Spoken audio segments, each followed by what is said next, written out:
دنیا بھر کے پاس صاحبان، مذہبی طلباء اور مقدسین کو سلام، جو خدا اور یسوع سے محبت کرتے ہیں اور آسمان کی بادشاہی اور ابدی زندگی کی امید رکھتے ہیں۔ آپ سب سے مل کر واقعی خوشی ہوئی، اور میں شنچن جی آن لائن سیمینار میں شرکت کے لیے آپ کا تہ دل سے شکریہ ادا کرتا ہوں۔ میرا نام جونگ چن سا ہے اور میں میتھیو قبیلے کا رہنما ہوں، جسے میتھیو کے نام پر چنا گیا تھا، جو یسوع کا شاگرد تھا۔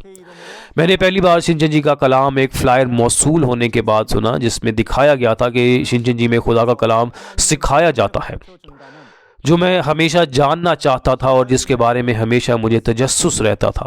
اس کی گواہی شنچن جی کے چیئرمین کے ذریعے واضح طور پہ دی گئی۔ یہ حیرت انگیز اور حیران کن تھا کہ تمام جوابات صرف بائبل سے دیے گئے۔ اب میں شنچن جی میں ایمان کی زندگی گزار رہا ہوں، کیونکہ میں پیشن گوئی کے کلام اور اس کی جسمانی تکمیل پر عمل کرتا ہوں۔ اس وقت پوری دنیا میں شنچن جی مکاشفہ کے سیمینار کو سنا جا رہا ہے اور سب لوگ اس سے حیران ہیں۔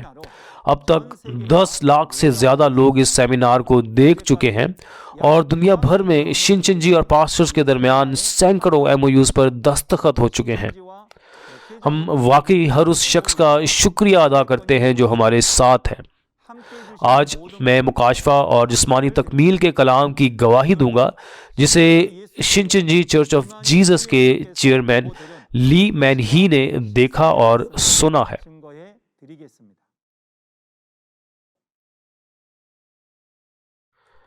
اس وقت خدا کے نئے عہد مکاشفہ کی پیشن گوئی اور تکمیل کی گواہی کے ذریعے بے مثال کلام جسمانی تکمیل کی گواہی دے گا۔ آج ہم مکاشفہ 12 باب سیکھیں گے۔ مکاشفہ 12 باب کا عنوان ہے خدا اور اژدہا کے درمیان جنگ۔ یہ اس جنگ کے بارے میں ہے جو مکاشفہ کی تکمیل کے وقت ہوتی ہے۔ اس گواہ کی گواہی جس نے مکاشفہ 12 باب کی جسمانی تکمیل کو دیکھا اور سنا تھا، آج وہی کلام آپ تک پہنچایا جائے گا۔ مجھے امید ہے کہ آپ سمجھ کے ساتھ سنیں گے کہ یہ وہی واقعات ہیں جو پورے ہو چکے ہیں۔ سب سے پہلے میں مکاشفہ 12 باب کے اہم نکات کے بارے میں بات کرنا چاہوں گا۔ 3 اہم نکات ہیں۔ پہلا اہم نکتہ یہ ہے کہ 3 ہستیاں ہیں جو مکاشفہ 12 باب میں ظاہر ہوتی ہیں: دھوکہ دینے والا، تباہ کرنے والا اور نجات دہندہ، جو سب ایک جگہ پر ظاہر ہوتے ہیں جسے آسمان کہا جاتا ہے، جس کا مکاشفہ میں وعدہ کیا گیا ہے۔ دوسرا، مکاشفہ 12 باب ہمیں امتیاز کرنے اور تصدیق کرنے کی اجازت دیتا ہے کہ کون دھوکہ دینے والا ہے، کون تباہ کرنے والا ہے اور کون نجات دہندہ ہے۔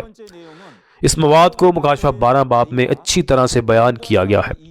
تیسرا، ایک لڑکے کے ذریعے جو تمام قوموں پر حکمرانی کرتا ہے اور اژدہا پر غالب آتا ہے، نجات، قدرت، بادشاہی اور خدا کا اختیار پورا ہوتا ہے، جیسا کہ خدا کی بادشاہی اور مسیح کا اختیار اس باب میں ہوتا ہے۔ مجھے امید ہے کہ آج جب ہم اس کلام کو سنتے ہیں تو ہم سمجھ سکتے ہیں کہ مکاشفہ 12 باب ایک بہت اہم باب ہے۔ آئیے سب سے پہلے مکاشفہ 12 باب کی پہلی 6 آیات پڑھتے ہیں۔ پھر آسمان پر ایک بڑا نشان دکھائی دیا، یعنی ایک عورت نظر آئی جو آفتاب کو اوڑھے ہوئے تھی اور چاند اس کے پاؤں کے نیچے تھا اور 12 ستاروں کا تاج اس کے سر پر۔ وہ حاملہ تھی اور درد زا میں چلاتی تھی اور بچہ جننے کی تکلیف میں تھی۔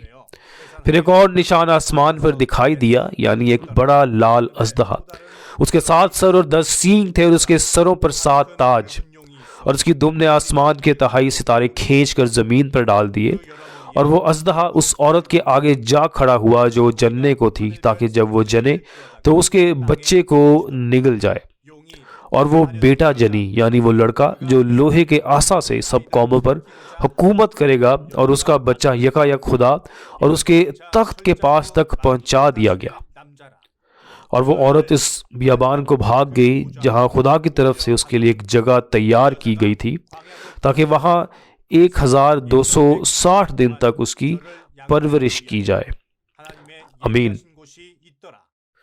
جی ہاں، جیسا کہ ہم نے پڑھا ہے کہ آسمان میں ایک نشان ہے، اور یہ اس جگہ پر 3 ہستیوں کے ظاہر ہونے کی طرف اشارہ ہے جسے آسمان کہتے ہیں۔ سورج، چاند اور ستاروں میں ملبس عورت، سرخ اژدہا اور عورت سے پیدا ہونے والا بچہ، وہ سب کہاں ہوں گے؟ وہ جگہ آسمان کہلاتی ہے۔ پھر کیا اس دنیا میں جو آسمان ہے اس پر ایسا کچھ ہو سکتا ہے؟ اگر ایک حقیقی عورت سورج سے ملبس ہو تو کیا وہ بالکل جل نہیں جائے گی؟ نیز اژدہا کے 7 سر اور 10 سینگ ہیں، لیکن اس جیسا کوئی حقیقی جانور اس دنیا میں موجود نہیں ہے، لہٰذا اسے جسمانی نہیں روحانی چیز کے طور پہ دیکھا جانا چاہیے۔ پھر اس باب میں جو آسمان ہے وہ کیا ہے؟ بائبل میں 2 آسمان ہیں، یہ روحانی دنیا میں ہے یا جسمانی دنیا میں؟ روحانی دنیا کا آسمان خدا کی بادشاہی ہے، آسمان کی روحانی دنیا بالکل ایسے ہی جیسے یوحنا رسول نے دیکھا اور سنا جب وہ مکاشفہ 4 باب میں روح میں متحرک ہوا۔ اس دنیا کا آسمان زمین پر خدا کے چنے ہوئے لوگوں کا خیمہ ہے۔ پھر جیسا کہ مکاشفہ 12 باب میں آسمان پر سورج ہے، یہ آسمان کہاں ہوگا؟ یہ آسمان سونے کے 7 چراغ دانوں کا خیمہ ہے۔ یہ وہ جگہ ہے جہاں مکاشفہ 1، 2 اور 3 باب کے 7 ستارے تھے۔ یہ ایک ایسی جگہ تھی جسے خدا دنیا سے ممتاز کرتا تھا اور خدا اس کے ساتھ تھا۔ مکاشفہ کی تکمیل کے وقت یعنی آج آسمان کی حقیقت جمہوریہ کوریا کے گواچن میں ماؤنٹ چھنگے کی بنیاد پر خیمہ کا مقدس تھا۔ یہ اس وقت کے خیمہ کے مقدس کی اصل تصاویر ہے۔ جسمانی ہستی کی اس طرح گواہی دینے کی وجہ یہ ہے کہ ایک وعدے کا پاسٹر ہے جس نے ان واقعات کو دیکھا اور سنا ہے۔ اس کے علاوہ اس وقت جب آسمان میں نشان ظاہر ہوتا ہے تو آپ نے دیکھا ہوگا کہ سرخ اژدہا 7 سروں اور 10 سینگوں والا حیوان پہلے ہی آسمانی خیمہ کے اندر موجود تھے۔ تاہم مکاشفہ 13 باب میں ہم یہ حیوان سمندر سے نکل کر آسمانی خیمہ میں داخل ہوتا دیکھ سکتے ہیں۔ لہٰذا آئیے سمجھیں کہ مکاشفہ 13 باب کے جو واقعات ہیں وہ مکاشفہ 12 باب کے واقعات سے پہلے ہوتے ہیں۔ پھر آسمان کے اندر سورج، چاند اور ستاروں سے ملبس یہ عورت کون ہوگی؟ سب سے پہلے سورج، چاند اور ستاروں کے معنی سمجھیں۔ جیسا کہ آسمان خیمہ تھا اس لیے سورج، چاند اور ستارے بھی روحانی ہوں گے۔ سورج، چاند اور ستارے خیمہ کے اندر کے چنے ہوئے لوگوں کا ذکر کر رہے ہیں۔ پیدائش 37 باب اس کی 9 تک 11 آیات میں یعقوب کے خاندان کو علامتی طور پہ سورج، چاند اور ستاروں کے طور پہ بیان کیا گیا ہے۔ یعقوب کے خاندان کے سورج، چاند اور ستارے خدا کے چنے ہوئے لوگوں کی علامت تھے۔ آج مکاشفہ کی تکمیل کے وقت میں سورج، چاند اور ستارے 7 سنہری چراغ دانوں کے کلیسیا کے مقدسین کا حوالہ دے رہے ہیں۔ پھر سورج، چاند اور ستاروں کو اوڑے ہوئے یہ عورت بھی جسمانی عورت نہیں ہے، یہ عورت اس پاسٹر کی طرف اشارہ کر رہی ہے جو 7 سونے کے چراغ دانوں کے چرچ کی رہنمائی کر رہا تھا۔ پھر کیا وجہ ہوگی کہ پاسٹر کو علامتی طور پہ عورت بتایا گیا ہے؟ جس طرح ایک جسمانی عورت ایک جسمانی بچے کو جنم دیتی ہے اور اس کی پرورش کرتی ہے، ایک پاسٹر خدا کے کلام کا بیج حاصل کرتا ہے، مقدسین کو جنم دیتا ہے اور ان کی روحانی اولاد کے طور پہ پرورش کرتا ہے۔ پھر آج سورج، چاند اور ستاروں کو اوڑے ہوئے اس عورت کی حقیقت کون ہوگی؟ مکاشفہ کی تکمیل کے اس وقت یہ گواچن جمہوریہ کوریا میں ماؤنٹ چھنگے کی بنیاد پر خیمہ کے مقدس کا ایک نمائندہ پاسٹر تھا جو 1966 میں ظاہر ہوا تھا۔ میں اسے صرف ایک نمائندہ پاسٹر کے طور پہ یہاں بیان کروں گا۔ پھر وہ بچہ کون ہے جسے سورج، چاند اور ستارے اوڑے ہوئے عورت جنم دیتی ہے؟ یہ عورت پاسٹر تھا، اس لیے یہ بچہ بھی جسمانی بچہ نہیں ہوگا۔ یہ بچہ ایک روحانی بچہ ہے جو خدا کے کلام کے بیج سے پیدا ہوا تھا۔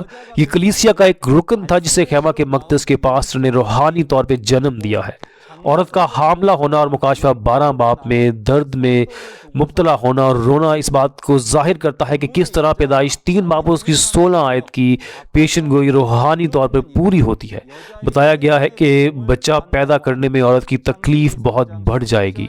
اس کے بعد اس میں کہا گیا ہے کہ ایک اور نشانی ہے جو آسمان پر ظاہر ہوئی، جو کہ ایک سرخ اژدہا ہے جو آسمان میں داخل ہوا ہے۔ یہ پہلے کی علامت سے مختلف ہے، اس لیے اسے ایک اور نشانی کہا جاتا ہے۔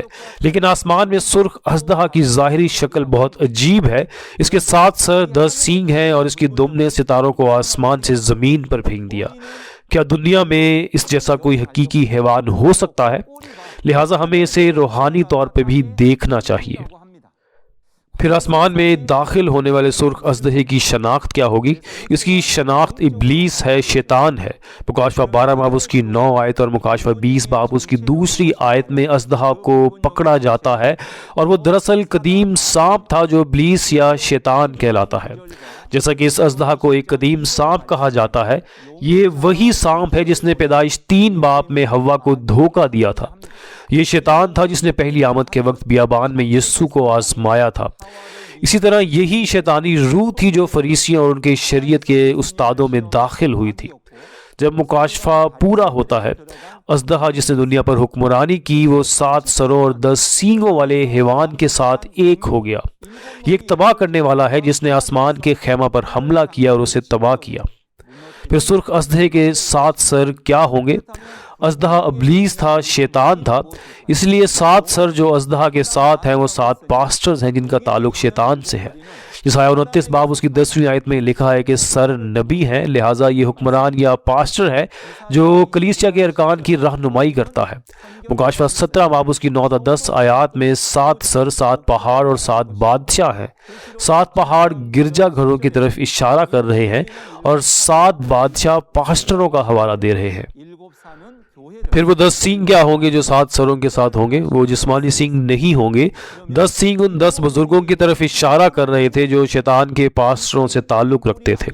جس طرح ایک سینگ کسی جانور کے سر سے جڑا ہوتا ہے، اسی طرح سینگ ایک ہتھیار کے طور پر استعمال ہونے والے اختیار کی علامت ہے۔ ایک شخص جو پاسٹر سے تعلق رکھتا ہے، جو ایک سربراہ ہے، ایک سینگ کے طور پہ ظاہر کیا جا رہا ہے۔ مکاشفہ 17 باب اس کی 12ویں آیت میں یہ بیان کیا جاتا ہے کہ 10 سینگ بغیر بادشاہی کے بادشاہ ہیں۔ یہ روحانی طور پہ ان لوگوں کی طرف اشارہ کر رہا ہے جن کے پاس اختیار موجود ہے، صرف اختیار موجود ہے۔ اس کے بعد لکھا ہے کہ دم نے آسمان سے 1/3 ستاروں کو کھینچ کر زمین پہ پھینک دیا ہے۔ کیا واقعی ایک دم آسمان سے ستاروں کو زمین پر گرا سکتی ہے؟ اس کے علاوہ کیا واقعی اتنی لمبی دم ہوگی؟ ہرگز نہیں۔ پھر اژدہا کی اس دم کا کیا مطلب ہے؟ یسایہ 9 باب اس کی 15ویں آیت میں دم اس جھوٹے نبی کی طرف اشارہ کر رہی ہے جو شیطان سے تعلق رکھتا ہے۔ اس دم کی حقیقت خیمہ کے مقدس کے 17 مبشر تھے۔ وہ مکاشفہ 13 باب کی تصویروں کی طرح ہیں، اور وہ دم بھی جو مکاشفہ 9 باب میں شیطان کی فوجوں سے تعلق رکھتی ہے۔ پھر اس کا کیا مطلب ہے کہ آسمان کے ستاروں کا 1/3 زمین پر گر جانا؟ یہ اس بات کی طرف اشارہ کر رہا تھا کہ کس طرح جھوٹے پاسٹرز 7 سونے کے چراغ دانوں والے خیمہ کے مقدس کی کلیسیا کے 1/3 ارکان کو زندہ روح کے بغیر محض جسم میں واپس لوٹنے پر مجبور کر دیتے ہیں، جیسا کہ انہوں نے پہلی محبت کو چھوڑ دیا ہے جو یسوع ہے۔ خیمہ کے مقدس کے مقدسین جھوٹے پاسٹرز کے فریب میں آ کر آسمان سے زمین پر گر جاتے ہیں۔ یہ وہی واقعہ ہے کہ کس طرح ان کی روحیں بتدریج ایک وقت میں 1/3 کر کے ماری جاتی ہیں، جیسا کہ ہم نے دیکھا کہ جب وہ مکاشفہ 8 باب میں سزا پاتے ہیں۔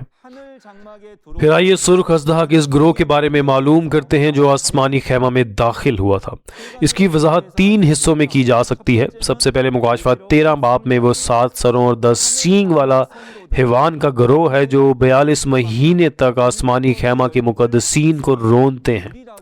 مکاشفہ 2 باب میں یہ وہی ہستی ہے جو شیطان کے نیکولیٹنز ہے۔ مکاشفہ 17 اور 18 باب میں وہ بابل ہے جو تمام قوموں کو حرام کاری کی متوالی میں سے دھوکہ دیتے ہیں۔ اگرچہ ہر باب میں ان کا اظہار مختلف طریقے سے کیا گیا ہے، جب ہم مکاشفہ کو مجموعی طور پہ دیکھتے ہیں تو ہمیں سمجھنا چاہیے کہ وہ ایک ہی ہستی ہے، وہ اژدہا کا گروہ ہے۔ پھر سرخ اژدہے کے اس گروہ کی حقیقت کیا ہوگی؟ یہ اسٹیورڈشپ ایجوکیشن سینٹر ہے جو آج کے دور میں ظاہر ہوا ہے۔ ان کی تنظیم کو شیاطین کی قوم بابل کہا جاتا ہے، بالکل اسی طرح جیسے پرانے عہد نامہ کے وقت بابل نے جسمانی اسرائیل کو تباہ کیا۔ شیاطین کی قوم بابل جیسی تنظیم مکاشفہ کی تکمیل کے وقت ظاہر ہوتی ہے۔ یہ خیمہ کے مقدس کو تباہ کر دیتا ہے جو خدا کے چنے ہوئے لوگ تھے۔ یہ وہی ہے جنہوں نے تمام قوموں کو دھوکہ دیا اور دنیا پر حکومت کی۔ اس کے بعد یہ بیان کیا گیا ہے کہ اژدہا اس عورت کے بچے کی پیدائش کے وقت اسے کھا جانے کی کوشش کر رہا ہے۔ اس کی وجہ کیا ہوگی؟ اس کی وجہ یہ ہے کہ وہ بچہ ہے جو اژدہا سے لڑے گا اور اس پر غالب آئے گا اور اژدہا کا سارا اختیار چھین لے گا اور تمام قوموں پر حکومت کرے گا۔ شیطان ہمیشہ ہر دور میں خدا کے پاسٹر کو ظاہر ہونے سے روکنے کی کوشش کرتا ہے، لیکن ہمیں یاد رکھنا چاہیے کہ بائبل یقینی طور پہ خدا کی مرضی اور منصوبہ کے مطابق پوری ہوگی۔ ہمیں یہ جان لینا چاہیے کہ شیطان اپنے مقصد کو پورا کرنے کے لیے رکاوٹیں ڈالتا اور ستاتا ہے۔ جس طرح شیطان اس بچے کو ہڑپ کرنے کی کوشش کرتا ہے، اسی طرح ہم پچھلے ادوار میں بھی دیکھ سکتے ہیں کہ موسیٰ کے دور میں مصر کے بادشاہ فرعون نے بچوں کو مارنے کی کوشش کی تھی، اور پہلی آمد کے وقت بادشاہ ہیرودیس نے بھی اس بچے کو مارنے کی کوشش کی تھی، 2 سال سے کم عمر کے تمام لڑکے۔ لیکن آئیے یاد رکھیں کہ ان واقعات کے باوجود خدا ہمیشہ اپنے کلام کو پورا کرے گا، اور ہمیں یہ دیکھنا چاہیے کہ کلام کے مطابق کیا پورا ہوا ہے۔ 5ویں اور 6ٹھی آیت میں وہ لڑکا جو تمام قوموں پر لوہے کے عصا سے حکومت کرے گا خدا کے تخت کے سامنے پرورش پاتا ہے، اور وہ عورت جس نے بچے کو جنم دیا تھا بیابان کی طرف بھاگ جاتی ہے۔ یہ بھی ایک روحانی واقعہ ہوگا، جسمانی نہیں۔ کچھ پاسٹرز کہتے ہیں کہ یہ عورت چرچ کی طرف اشارہ کر رہی ہے، اور جو بچہ پیدا ہوا ہے وہ یسوع تھا۔ پھر کس طرح چرچ بیابان میں بھاگ سکتا ہے اور یسوع کو جنم دینے کے بعد اس کی دیکھ بھال کیسے کی جا سکتی ہے؟ یہ ممکن نہیں ہے، لہٰذا ہم یہ جاننے کے قابل ہیں کہ یہ دراصل ایک غلط فہمی ہے۔ پھر وہ وقت کب آئے گا جب لڑکا تمام قوموں پر حکومت کرے گا؟ یہ ایک وقت ہے جب وہ لڑتا ہے اور اژدہا کے گروہ پر غالب آتا ہے۔ مزید یہ کہ 42 مہینوں کے بعد کہ اس وقت کی طرف اشارہ کیا جا رہا ہے جب ہلاکت کا وقت ختم ہو جاتا ہے۔ پھر وہ لوہے کا عصا کیا ہے جسے بچہ اژدہا سے لڑنے اور اس پر غالب آنے کے بعد تمام قوموں پر حکومت کرنے کے لیے استعمال کرتا ہے؟ لوہے کا عصا خدا کا کلام ہے اور تمام قوموں پر حکومت کرنے کا ابدی اختیار ہے۔ لوہے کا عصا لوہے کی لاٹھی ہے، تاہم یہ جسمانی چھڑی کا حوالہ نہیں دیا گیا۔ نیز لوہے کا عصا طاقت کی علامت ہے جو لوہے کی طرح مضبوط ہے، یعنی یہ ابدی ہے۔ اس کے علاوہ کوئی ہے جو لوہے کا عصا حاصل کرتا ہے؟ مکاشفہ 2 باب اس کی 26 تا 27 آیات میں یہ وہی ہے جو غالب آتا ہے، جو اس لوہے کے عصا کو حاصل کرتا ہے، اور یسوع وہی ہے جس نے اسے دینے کا وعدہ کیا تھا جو غالب آتا ہے۔ پھر اس وقت جب وہ اسے حاصل کرے گا تب وہ لڑے گا اور غالب آئے گا۔ غالب آنے کا وہ وقت مکاشفہ 12 باب اس کی 11ویں آیت کے کلام کے ذریعے پورا ہوتا ہے۔ اس کا مطلب ہے کہ مکاشفہ 12 باب میں غالب آنے کا واقعہ پورا ہوتا ہے۔ مکاشفہ 2 اور 3 باب میں یسوع غالب آنے کی تاکید کرتا رہا اور غالب آنے والے کو لوہے کا عصا دینے کا وعدہ کرتا رہا، لیکن مکاشفہ 12 باب میں فتح حاصل ہو چکی ہے۔ یہ 6000 سال میں پہلی بار شیطان پر فتح کا واقعہ ہے، جیسا کہ اژدہا کے گروہ نے تمام قوموں کو دھوکہ دیا اور ان پر قبضہ کر لیا۔ صرف اژدہا کے گروہ سے لڑنے اور اس پر غالب آنے کے ذریعے تمام قومیں واپس آ سکتی ہیں اور خدا کی طرف سے حکمرانی کی جا سکتی ہے۔ جس لمحے بچہ غالب آتا ہے تو یہ وہ ہستی بن جاتی ہے جس کے پاس تمام قوموں پر حکومت کرنے کے لیے لوہے کا عصا ہوتا ہے۔ اگر اس کی تکمیل آج ہو جاتی ہے تو کیا یہ ایسی چیز نہیں ہے جسے ہمیں جاننا چاہیے؟ یہ وہ چیز ہے جسے ہمیں اپنی ایمان کی زندگی میں جاننا چاہیے، اور مزید یہ کہ ہم امید کرتے ہیں کہ ہم وہ ہیں جو مکاشفہ کے اس بابرکت سیمینار کے ذریعے اس بات کا ادراک کر سکتے ہیں۔ پھر وہ لڑکا کون ہے جو لوہے کے عصا سے تمام قوموں پر حکومت کرے گا؟ یہ وہی ہے جو مکاشفہ 12 باب میں اژدہا سے لڑا اور اس پر غالب آیا۔ اس طرح وہ مکاشفہ 2 اور 3 باب میں یسوع کے وعدہ کے مطابق وعدہ کا پاسٹر بن جاتا ہے۔ یہ وہ وعدے کا پاسٹر ہے جو مکاشفہ 3 باب اس کی 21ویں آیت کے مطابق یسوع کے تخت پر ایک ساتھ بیٹھا ہے۔ یہ بھی وہی تھا جو اژدہا کے گروہ سے لڑتا اور اس پر غالب آتا ہے۔ تاہم کوئی بھی ایسا نہیں ہو سکتا جو غالب آئے۔ غالب آنے والا بننے کے لیے اسے اژدہا کے گروہ سے لڑنا اور اس پر غالب آنا چاہیے جس نے آسمان کے خیمہ پر حملہ کیا۔ وہ نیا اسرائیل بن جائے گا اور اسے 12 قبائل قائم کرنا ہوں گے۔ پھر یہ بچہ کب پیدا ہوگا؟ ہمیں معلوم ہونا چاہیے کہ یہ 42 مہینوں کے اندر ہوگا جب اژدہا آسمان کے خیمہ کو روند کر تباہ کرتا ہے۔ اس بچے کی پیدائش یرمیہ 31 باب اس کی 22ویں آیت میں درج ایک نئی چیز ہے۔ یہ عورت کا مرد کی حمایت کرنے کی تکمیل کا واقعہ ہے۔ اس واقعے کا نئی چیز کی تخلیق کے طور پہ حوالہ دیا گیا تھا۔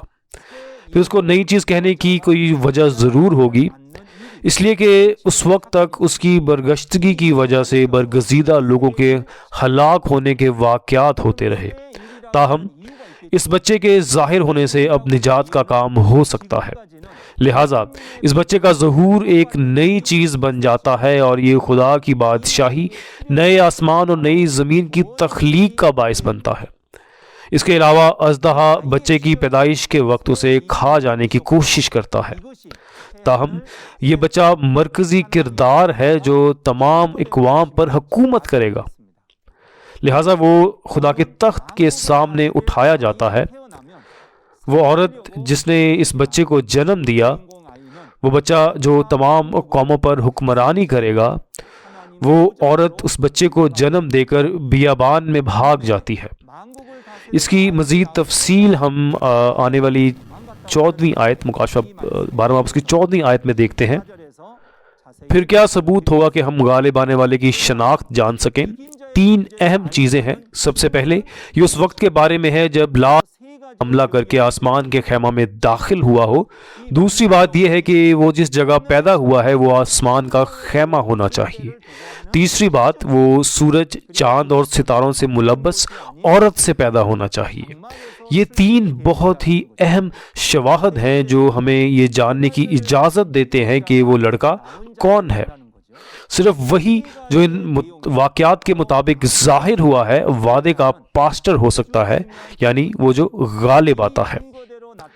پھر جیسا کہ ہم نے اب تک دیکھا ہے، مکاشفہ 12 باب اس مواد کے بارے میں تھا کہ ایک جگہ جسے آسمان کہا جاتا ہے، وہاں پر 3 ہستیاں نمودار ہوتی ہیں، عورت، اژدہا اور بچہ۔ آئیے ان 3 اداروں کی حقیقت کا خلاصہ کرتے ہیں۔ آسمان کی حقیقت جہاں 3 ہستیاں نمودار ہوتی ہیں، یہ جسمانی آسمان نہیں تھا، یہ سونے کے 7 چراغ دانوں کا چرچ تھا، جمہوریہ کوریا کے گواچن شہر میں موجود خیمہ کا مقدس۔ اس جگہ 3 ہستیاں نمودار ہوئیں۔ سب سے پہلے اس عورت کی حقیقت جس نے بچے کو جنم دیا ہے، یعنی سورج، چاند اور ستاروں کے ساتھ عورت۔ اس عورت کی حقیقت خیمہ کے مقدس کا نمائندہ پاسٹر تھی۔ اژدہا کے گروہ کی حقیقت جس نے خیمے پر حملہ کیا، وہ اسٹیورڈشپ ایجوکیشن سینٹر تھا۔ جس طرح انہیں اسٹیورڈشپ کہا جاتا تھا، اسی طرح انہوں نے پاسٹرز کو سکھایا اور ان کی پرورش کی، تاہم انہوں نے خدا کی بادشاہی کے خیمہ کو تباہ کر دیا۔ تیسرا، بچے کی حقیقت یہ وہی ہے جو اژدہا کے گروہ سے لڑتا ہے اور اس پر غالب آتا ہے۔ یہ وہی ہے، یعنی نیا یوحنا۔ جس طرح پرانے عہد نامے کی نبیوں کی تمام پیشن گوئیاں یسوع کے ذریعے پورا ہوئیں، اسی طرح یہاں نئے عہد نامہ کی تمام پیشن گوئیاں آج پوری ہو چکی ہیں۔ پیشن گوئی میں صرف نبوت کے ساتھ کوئی جسمانی وجود نہیں ہوتا، لیکن جیسے جیسے پیشن گوئیاں پوری ہوتی ہیں جسمانی تکمیل ظاہر ہوتی ہے، اور یہی وجہ ہے کہ آج جسمانی وجود موجود ہے۔ جب جسمانی تکمیل ظاہر ہوتی ہے تو کوئی جھوٹ نہیں ہو سکتا۔ جسمانی ہستیوں کی گواہی دینے کی وجہ یہ ہے کہ ایک وعدے کا پاسٹر ہے جس نے تکمیل کے مقام پر واقعات کو دیکھا اور سنا ہے، لہٰذا وہ تکمیل کی جسمانی ہستیوں کو جانتا ہے۔ آئیے جاری رکھیں اور مکاشفہ 12 باب کی 7 سے 9 آیات پڑھیں۔ پھر آسمان پر لڑائی ہوئی، میکائیل اور اس کے فرشتے اژدہا سے لڑنے کو نکلے، اور اژدہا اور اس کے فرشتے ان سے لڑے، لیکن غالب نہ آئے، اور اس کے بعد آسمان پر ان کے لیے جگہ نہ رہی۔ اور وہ بڑا اژدہا، یعنی وہی پرانا سانپ جو ابلیس اور شیطان کہلاتا ہے اور سارے جہاں کو گمراہ کر دیتا ہے، زمین پر گرا دیا گیا، اور اس کے فرشتے بھی اس کے ساتھ گرا دیے گئے۔ آمین۔ جی ہاں، یہ آیات ہمیں آسمان میں جنگ کے بارے میں بتا رہی ہیں۔ وہ جگہ آسمان ہے، اور یہ اس جگہ پر ہونے والی جنگ کے بارے میں بات کرتا ہے۔ جنگ کس کے درمیان ہے؟ یہ میکائیل اور اژدہا کے درمیان جنگ ہے۔ جیسا کہ یہ کروبی فرشتہ میکائیل اور اژدہا جو شیطان یعنی ابلیس کے درمیان جنگ ہے، تو یہ جسمانی جنگ نہیں ہے بلکہ یہ ایک روحانی جنگ ہے۔ لہٰذا یہ آسمان کہاں ہوگا کہ یہ جنگ ہو؟ یہ وہی آسمان ہے جس کا پہلی آیت میں ذکر کیا گیا ہے، خیمے کا مقدس، 7 سونے کے چراغ دانوں کا چرچ۔ اس جگہ پر روحانی جنگ ہوتی ہے۔ پھر آسمان میں بھی یہ جنگ جسمانی جنگ نہیں ہوگی بلکہ یہ روحانی جنگ ہوگی۔ یہ نظریے کی جنگ کے بارے میں ہے، کلام کی جنگ کے بارے میں ہے۔ لہذا نظریے کی جنگ وہ جنگ ہے جس کا بائبل حوالہ دے رہی ہے۔ افسیوں 6 باب اس کی 10 تا 17 آیات میں لکھا ہے، کیونکہ ہماری جنگ جسم اور خون کے خلاف نہیں ہے بلکہ اس تاریک دنیا کے حکمرانوں اور بدی کی روحانی قوتوں کے خلاف ہے۔ اس میں کہا گیا ہے کہ اس جنگ میں فتح حاصل کرنے کے لیے ہمیں خدا کی سچائی کا مکمل بختر پہننا چاہیے، یہ جانتے ہوئے کہ بائبل میں موجود جنگ ایک دنیاوی جنگ ہے اور آخری زمانہ میں تیسری جنگ عظیم ہوگی یا زمین ایٹمی ہتھیاروں سے تباہ ہو جائے گی۔ ہمیں یہ معلوم ہوا کہ یہ سب باتیں غلط ہیں۔ پھر آپ معلوم کریں گے کہ اس دنیا میں لڑنے والی ہستیاں کون ہیں۔ ہم روحانی دنیا کو جسمانی دنیا سے الگ کر کے آپ کو بتائیں گے۔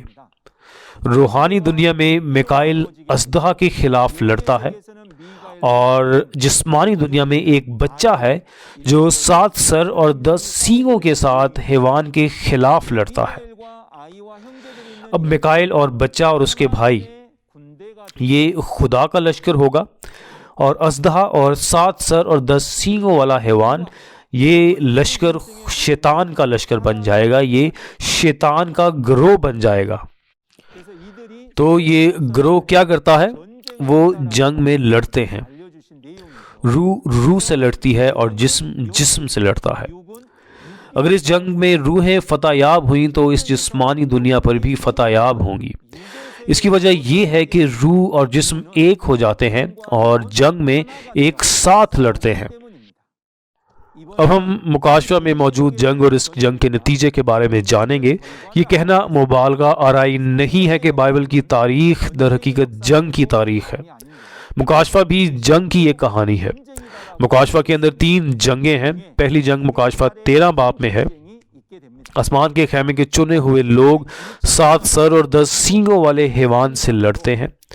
حیوان کا گروہ جیت جاتا ہے اور افسوس کی بات یہ ہے کہ چنے ہوئے لوگ ہار گئے۔ پھر آج کے زیر غور باب مکاشفہ 12 باب میں دوسری جنگ کا ذکر ہے جس میں لڑکا اور اس کے بھائی فتح یاب ہوئے اور حیوان کا گروہ ہار جاتا ہے۔ یہ بہت خوش آئین نتیجہ ہے۔ میں اس کے بارے میں بھی بات کروں گا کہ خدا کا ایک حیرت انگیز کام کیا ہوتا ہے جب بچہ اور بھائی فتح یاب ہوئے۔ اور تیسری جنگ یہ مکاشفہ 16 باب کا مواد ہے۔ یہ ہر مجدون کی جنگ کے بارے میں مواد ہے۔ مکاشفہ 16 باب میں اس کی بڑی تفصیل سے وضاحت کی جائے گی۔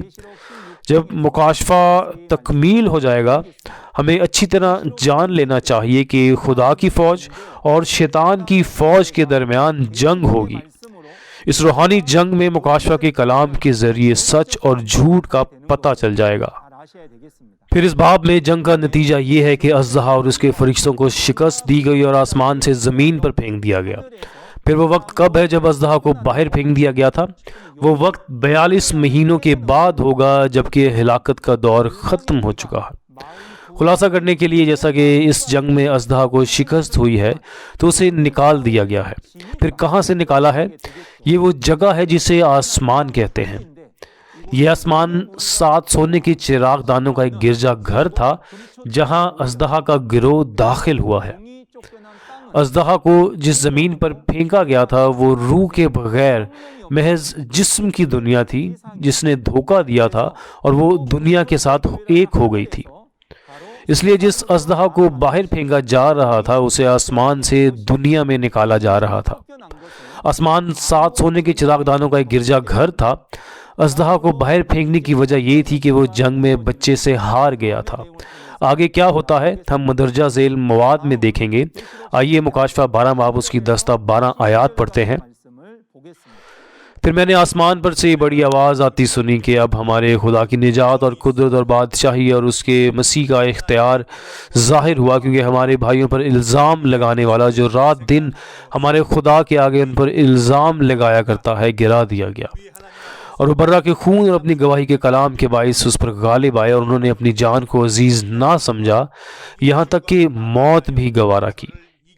پس اے آسمانوں اور ان کے رہنے والوں خوشی مناؤ، اے خشکی اور تری تم پر افسوس، کیونکہ ابلیس بڑے قہر میں تمہارے پاس اتر کر آیا ہے، اس لیے کہ جانتا ہے کہ میرا تھوڑا سا ہی وقت باقی ہے۔ آمین۔ جی ہاں، جیسا کہ اب ہم 10ویں اور 11ویں آیت کو دیکھتے ہیں، یہاں بہت اہم باتیں موجود ہیں۔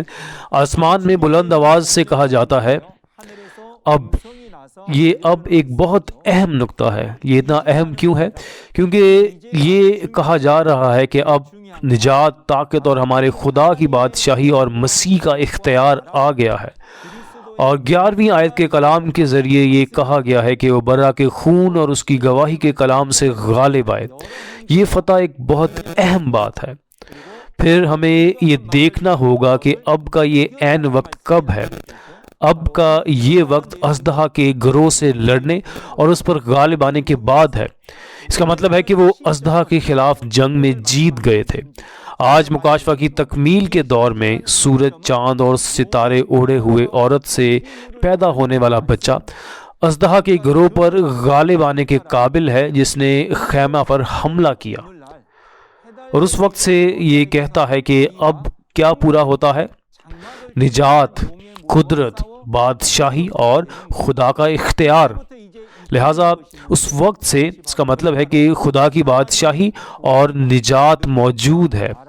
یہ مواد خاص طور پہ ہمارے لیے بہت اہم ہے۔ اس کا مطلب ہے کہ اس وقت سے پہلے نہ خدا کی بادشاہی تھی، نہ ہی نجات اور نہ ہی قدرت۔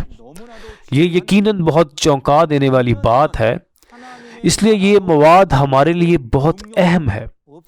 پہلی آمد کے وقت یسوع ایک نجات دہندہ تھے جو شیطان سے لڑتے ہیں اور اس پر غالب آتے ہیں۔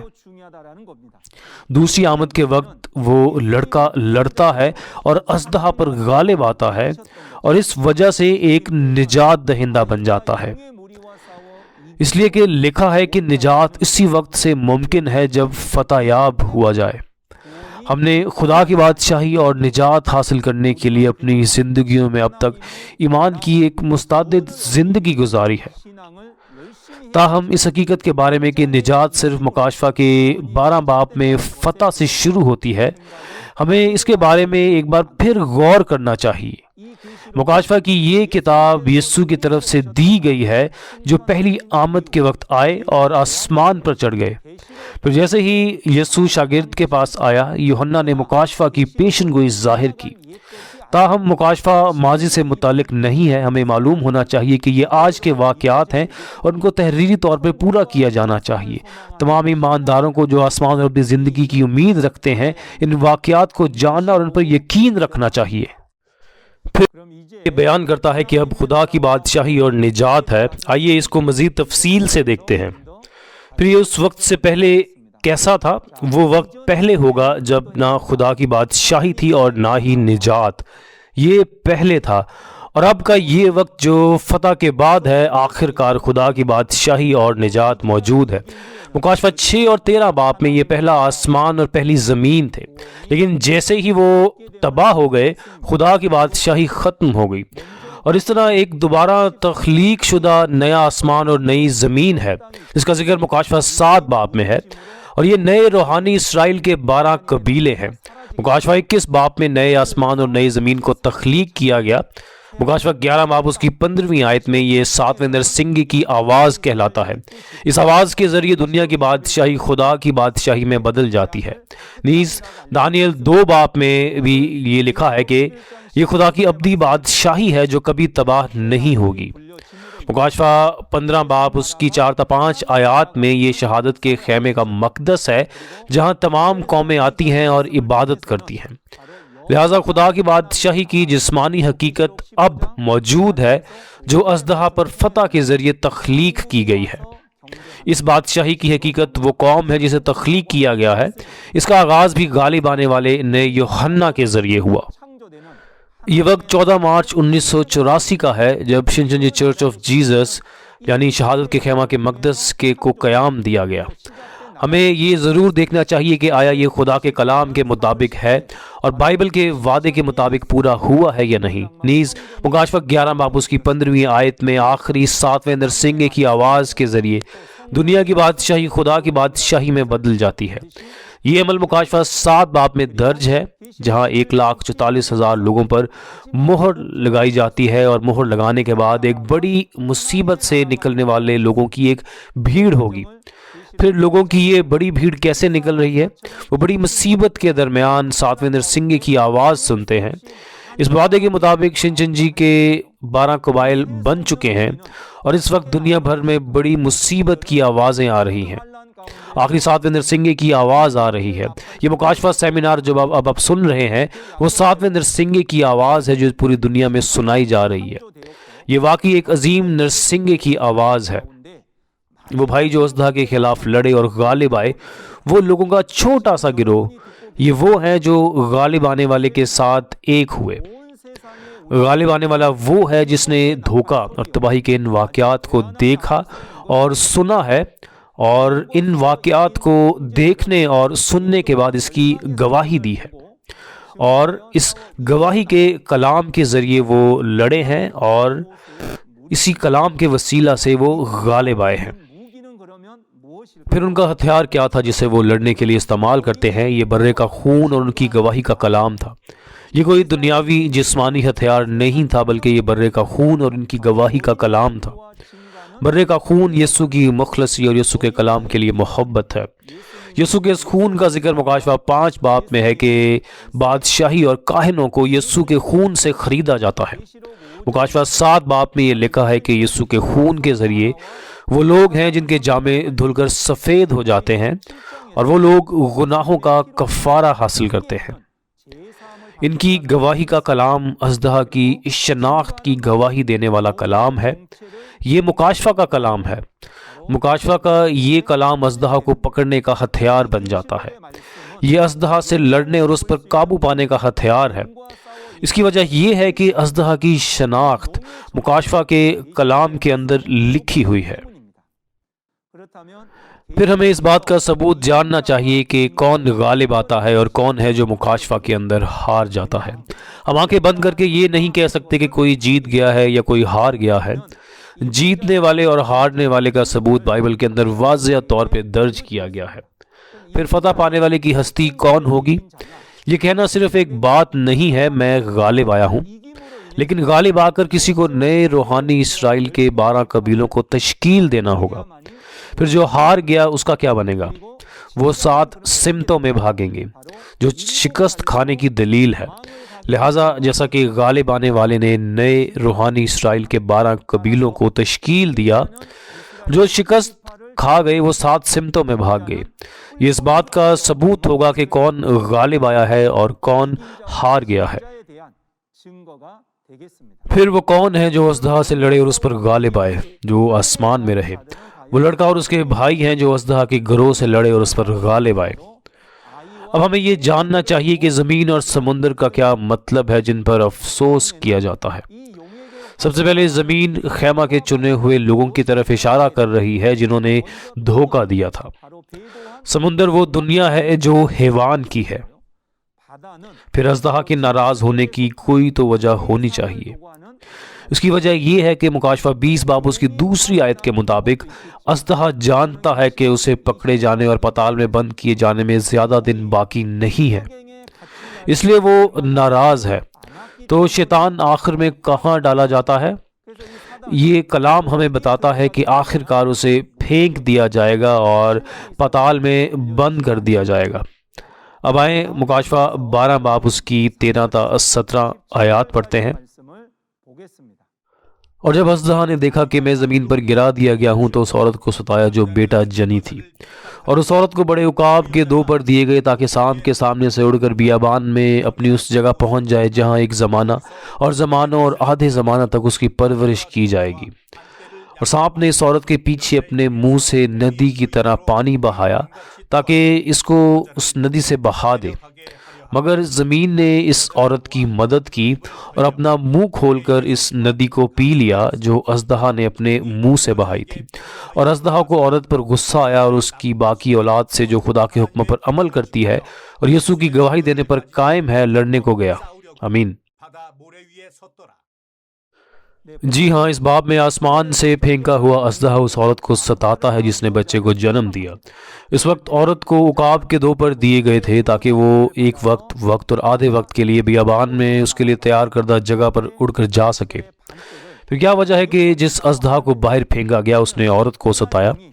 جیسا کہ ہم دیکھتے ہیں اس کی وجہ یہ تھی کہ عورت نے بچے کو جنم دیا ہے جو تمام قوموں پر حکومت کرے گا، اور اسی وجہ سے اژدہا نے عورت کا تعاقب کیا اور اسے ستایا۔ اس بچے کی وجہ سے اژدہا جنگ میں ہار گیا، اسے آسمان سے پھینک دیا گیا۔ مزید اس نے تمام قوموں پر حکومت کرنے کا اختیار کھو دیا، اس لیے اژدہا نے عورت کا تعاقب کیا اور اسے ستایا۔ جب ہم بائبل کو دیکھتے ہیں تو ایسے لوگ ہیں جو ستاتے ہیں اور ایسے لوگ بھی ہیں جو ستائے جاتے ہیں۔ ہمیں یہ بھی سوچنا چاہیے کہ میں کیسی ہستی ہوں۔ اور اب آئیے اس عورت کے معنی پر نظر ڈالتے ہیں جو اژدہا سے بچنے کے لیے عقاب کے 2 پروں سے اڑ رہی ہے۔ سب سے پہلے یہ عقاب کے بارے میں ہے۔ عقاب کا ذکر مکاشفہ 4 باب میں 4 جانداروں کے تذکرہ میں ملتا ہے، اور اڑنے کے 2 پر دیے جانے کا مطلب یہ ہے کہ خیمہ کے پاسٹر کو 4 جانداروں کی رہنمائی حاصل تھی اور وہ ان کی رہنمائی سے بیابان میں چلا گیا۔ یہ خروج 19 باب اس کی 4تھی آیت کے مواد کی طرح ہے کہ خدا لوگوں کو گویا عقاب کے پروں پر بٹھا کر اپنے پاس لے آیا۔ تاہم اسرائیل کے لوگوں کو حقیقت میں عقابوں پر سوار نہیں کیا گیا تھا، وہ مصر سے نکلے تھے، تو اس کا وہی مطلب ہے کہ جس طرح بنی اسرائیل کو 4 جانداروں نے مصر سے نکالا تھا۔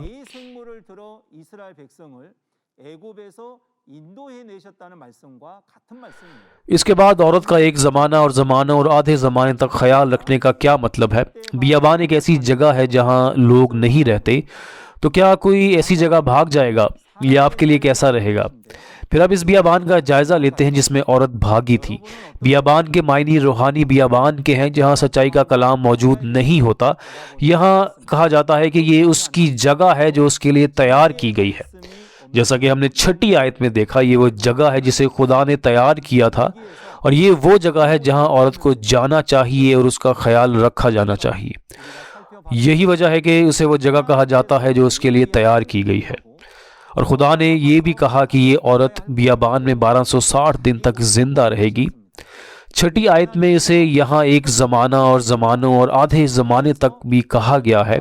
دوسرے لفظوں میں 3.5 بار زمانہ کا مطلب 1 سال ہے، جیسا دانیل 12 باب اس کی 7ویں آیت کے فٹ نوٹ میں دکھایا گیا ہے۔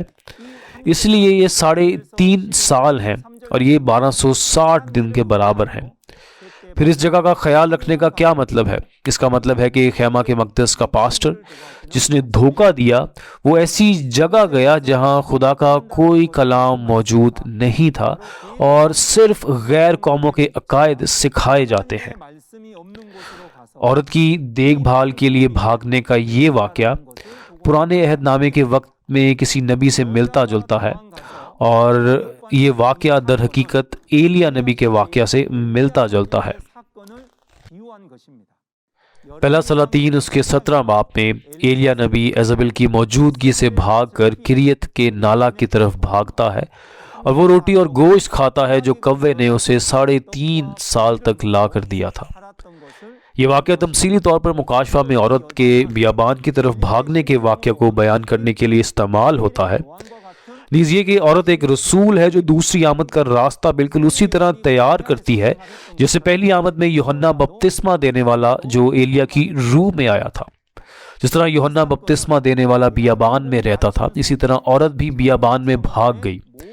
یہ واقعہ گواچن کوریا میں خیمہ کے مقدس کے نمائندہ پاسٹر کے طور پہ پورا ہوا۔ وہ اس جگہ غیر قوموں کے عقائد سیکھنے کے لیے بیرون ملک گیا تھا۔ یہ بھی مذکور ہے کہ سانپ نے اپنے منہ سے جو پانی نکالا تھا وہ لوگوں کو بہا لے جانے کے لیے کافی تھا، اور اس زمین کے بارے میں بھی جو دریا کے پانی کو نگل گئی تھی۔ اب کوئی ایسا بڑا سانپ نہیں ہو سکتا جو پانی اگلتا ہو جو لوگوں کو بہا لے جائے، اور نہ ہی ایسی زمین ہو سکتی ہے جو پانی کو نگل لے۔ آپ کیا سوچتے ہیں؟ حیرت انگیز کلام ہے، لیکن یہ جسمانی نہیں بلکہ روحانی ہے۔ پھر ناک کے منہ سے جو پانی نکلتا ہے وہ کیا ہے؟ یہ جھوٹی سچائی اور تنقید اور بہتان کے کلام کا حوالہ دیا جا رہا ہے۔ دریا کا پانی جو سامنے اگلا وہ تباہ کرنے والے کے منہ سے نکلا ہوا کلام تھا جس میں شیطان کی روح داخل ہو گئی تھی۔ یہ غیبت کا کلام تھا جو عورت کے لیے بولا گیا تھا۔ پھر سانپ کے منہ سے نکلنے والے پانی کو زمین نگل جاتی ہے۔ اس کا کیا مطلب ہے؟ اس کا مطلب ہے کہ خیمے کے جماعت کے ارکان جنہوں نے دھوکہ دیا ہے وہ ایسے ہیں جیسے زمین نے اپنے پاسٹر کے عیب کے بارے میں سنا ہو، تاہم انہوں نے اس پاسٹر کی حفاظت کی اور اس کے عیبوں پر پردہ ڈالا۔ اس کا مطلب یہ ہے کہ خیمہ کے ارکان نے پاسٹر پر تنقید نہیں کی جس نے ان کی پرورش کی، بلکہ اس کی حفاظت کی۔ اگر کوئی کسی کے ماں باپ کو گالی دے تو کوئی نہیں ہوگا جو اپنے والدین کو ان کے ساتھ مل کر گالی دے گا۔ یہاں بھی یہی منطق ہے۔ اس کے بعد اس عورت کی باقی نسل ہے جس سے اژدہا لڑنے کی کوشش کر رہا ہے۔ وہ کون ہے؟ وہ لڑکا اور بھائی ہیں جو اژدہا کے خلاف لڑے تھے۔ سمندر کا وہ ساحل جہاں اژدہا کھڑا تھا دنیا کے انگنت ایمانداروں کی طرف اشارہ کر رہا ہے جو جھوٹی سچائی کی پیروی کرتے ہیں۔ بات یہ ہے کہ شیطان جس کو باہر پھینک دیا گیا تھا دنیا کے باقی ایمانداروں کو عورت کی باقی اولاد کے ساتھ دوبارہ جنگ کرنے کے لیے جمع کرتا ہے۔ اس طرح وہ لوگ جو غالب آئے ہیں، چونکہ یہ جنگ مجدون کی جنگ ہے، اس لیے ہم اس مجدون کی جنگ کو جب ہم مکاشفہ 16 باب پڑھیں گے تو تب اس کو تفصیل سے دیکھیں گے۔ اب آپ نے اچھی طرح سنا ہے جو ہم نے اب تک شیئر کیا۔ اب مکاشفہ 12 باب کے اختتام کے ذریعے ہم ایک بار پھر خلاصہ کریں گے۔ اب نتیجہ یہ نکلتا ہے کہ آسمان کے خیمے میں سورج، چاند اور ستاروں سے ملبس عورت اژدہا کے سامنے جنم دیتی ہے اور جنم دینے کے بعد بیابان کی طرف بھاگ جاتی ہے۔ نر بچہ اور اس کے بھائی اژدہا کے خلاف لڑتے ہیں اور برہ کے خون اور ان کی گواہی کے کلام سے فتح پاتے ہیں۔ اب اس فتح کی وجہ سے کیا اس وقت سے میں نے آپ سے کہا تھا کہ یہ وقت بہت اہم ہے۔ یہ اس لیے ہے کہ خدا کی نجات، بادشاہی، قدرت اور اختیار سب کچھ اس وقت پورا ہوتا ہے۔ لہٰذا جو غالب آتا ہے وہ ایک نیا روحانی اسرائیل بن جاتا ہے۔ لہٰذا وہ جو غالب آتا ہے، کٹائی کرتا ہے، مہر لگاتا ہے اور خدا کی نئی بادشاہی کے 12 قبیلوں کو تخلیق دیتا ہے۔ یہ مکاشفہ کی کتاب کا مقصد ہے اور خدا کا مقصد ہے۔ مکاشفہ کے 12 باب کے ذریعے ہم نے تینوں ہستیوں کی حقیقت کو دیکھا۔ ہم بغیر کسی ثبوت کے یہ نہیں کہہ سکتے کہ وہ دھوکہ دینے والے ہیں، وہ تباہ کرنے والے ہیں یا نجات دہندہ ہیں۔ اس کی وجہ یہ ہے کہ وہ جسمانی حقیقت ہے جو پوری ہو رہی ہے، اور یہی وجہ ہے کہ ہم جسمانی ہستیوں کی گواہی دے سکتے ہیں، اور ہمیں واضح طور پہ جاننا چاہیے کہ وہ خدا کی نجات کی بادشاہی جو اژدہا کے گروہ کے خلاف فتح کے وقت سے ظاہر ہوتی ہے وہ کہاں ہے، اور ہمیں اس نجات اور اس بادشاہی سے تعلق رکھنا چاہیے۔ اگلے سیشن میں مکاشفہ 13 باب کے کلام کا اعلان کیا جائے گا جو ان چنے ہوئے لوگوں کے بارے میں ہے جنہوں نے حیوان کا نشان حاصل کیا اور دھوکہ دیا۔ یہ بھی ایک بے مثال کلام ہے جیسا کہ آج کے دور میں جسمانی تکمیل ظاہر ہوئی ہے۔ لہٰذا مجھے امید ہے کہ آپ اگلی بار بھی ہمارے ساتھ ہوں گے۔ اس مکاشفہ کے سیمینار کے ذریعے بہت سے لوگ اس کلام کے ساتھ ایک ہو رہے ہیں۔ کلام کے ساتھ ایک ہونا خدا اور یسوع کے ساتھ ایک ہونا ہے۔ اب ہم اس کلام کے ذریعے ایک ہو جائیں۔ مجھے اچھا لگے گا کہ ہم ایک ساتھ پکاریں، ہم ایک ہیں۔ میں پہلے کہوں گا، ہم ایک ہیں۔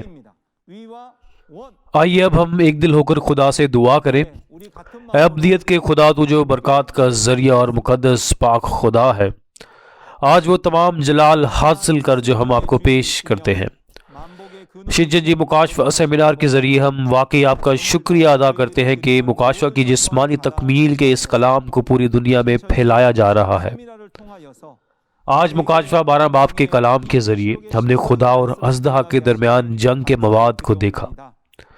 براہ کرم ہمیں اس کلام کا ادراک کرنے دیں جو ہم نے سنا ہے، اور تمام پاسٹر صاحبان، مقدسین اور مذہبی طلبہ کے لیے جنہوں نے یہ کلام سنا ہے، براہ کرم ان کی مدد کریں تاکہ ہم آپ کے کلام پر عمل کرتے ہوئے ایمان کے فرزند بن سکیں۔ اس جگہ پر شرکت کرنے والے تمام لوگوں کے لیے، ان تمام لوگوں کی روحیں جو یہاں جمع ہیں، براہ کرم ان سب کو اپنی محبت اور فضل سے لبریز ہونے دے۔ ہم سب اس کلام کو محسوس کر سکتے ہیں جو ہم نے آج سنا ہے۔ یہ صرف میرے سننے سے ختم نہیں ہوگا، بلکہ اسے اپنے ارد گرد کے تمام لوگوں تک پھیلانا ہوگا تاکہ وہ بھی آپ کی رہنمائی سے مکاشفہ کی جسمانی تکمیل کے کلام کو سن سکیں۔ اس مکاشفہ سیمینار کے ذریعے صحیح معنوں میں 7واں نرسنگ کا پھونکا جا رہا ہے، اور ہم اس کام کے لیے آپ کا شکریہ ادا کرتے ہیں، کیونکہ دنیا کی بادشاہی خدا کی بادشاہی میں تبدیل ہو رہی ہے۔ جمع ہونے والے تمام لوگوں کو اپنی محبت اور فضل سے بھر دے۔ ہم یہ سب یسوع کے نام پر مانگتے ہیں جو ہمارے گناہوں کے کفارے کے لیے مصلوب ہوا، آمین۔ اب تک اچھی طرح سننے کے لیے آپ سب کا بہت شکریہ۔